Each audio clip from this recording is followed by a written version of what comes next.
So guys, magandang hapon Canada, magandang umaga sa atin sa Pinas. So welcome to my vlog, Carlo Carpenter.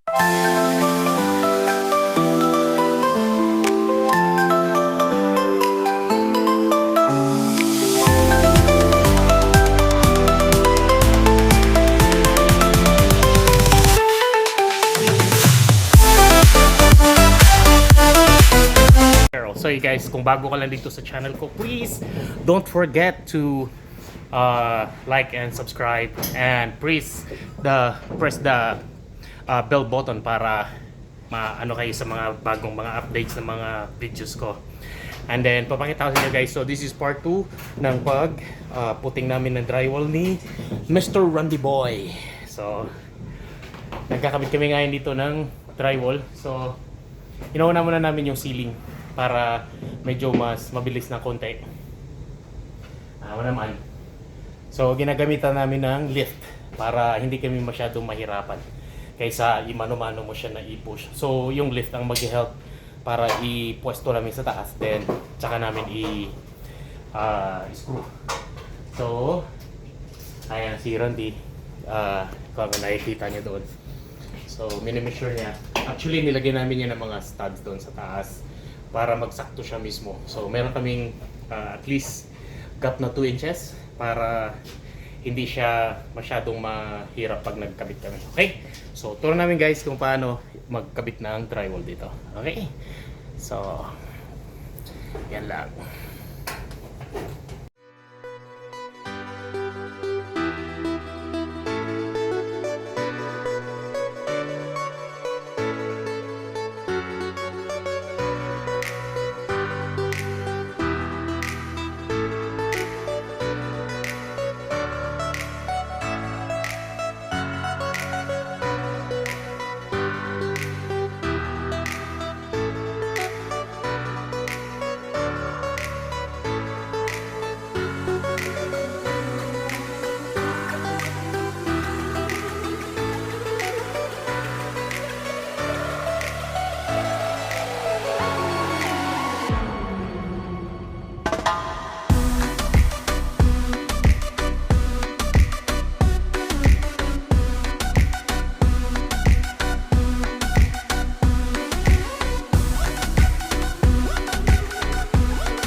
So guys, ko naisip ko, diba, mas easy siya.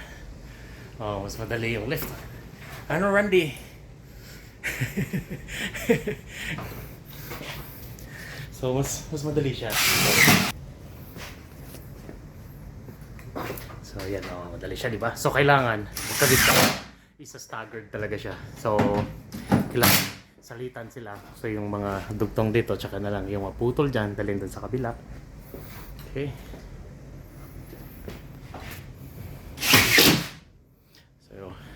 Ibaba ko muna yung mechanism namin.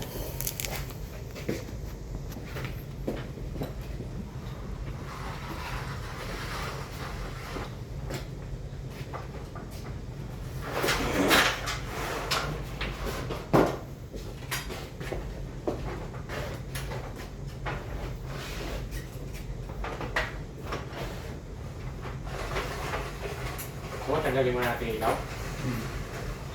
No? Mas madali siya. No? Tapos,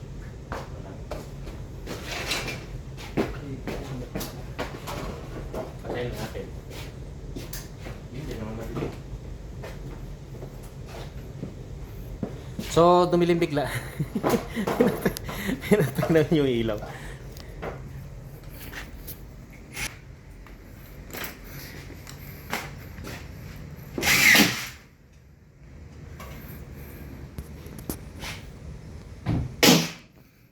Kailangan namin kasi magpaspasan ni Randy kasi mayroon pa kaming ida-drywall na dalawang duplex. So kung makabit namin to, matapos namin at saka mamading, mas maganda. Kasi naka-schedule siya by next week. So kailangan matapos din namin to.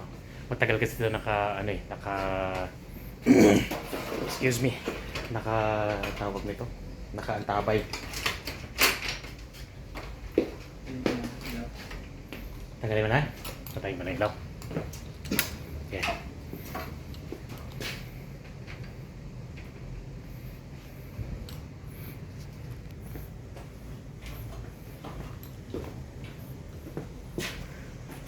So mas maganda kasi na mawala yung ilaw para hindi masyado mahirap maglagay kami ng drywall.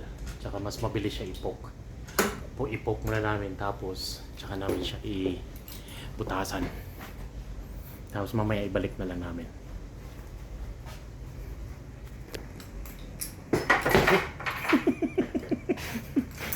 Nanggugulo eh.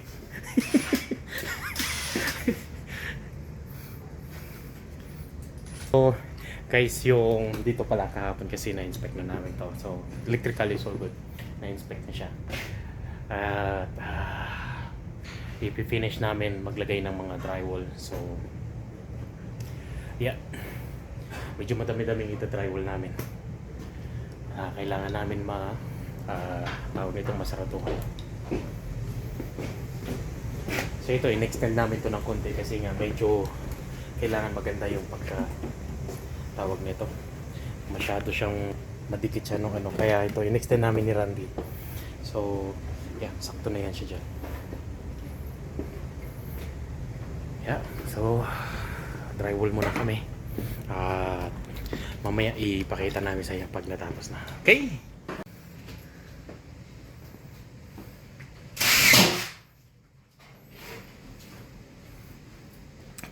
So guys, saraduhan na namin yung ceiling. So, okay, masyado mabilis. Iwan lang kami ng konti dito kasi kailangan namin sa return air. So, yan. Na-close na siya.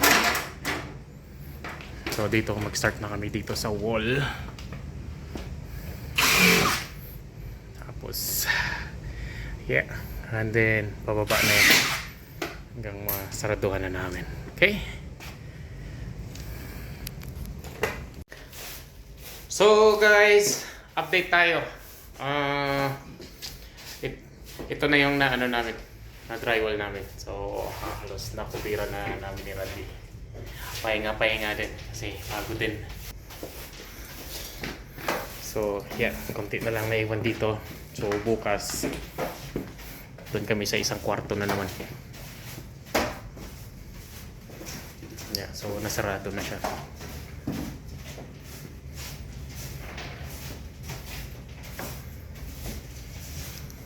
Yeah, so baka bukas matatapos na itong room na to. Then pupunta na kami sa kabila.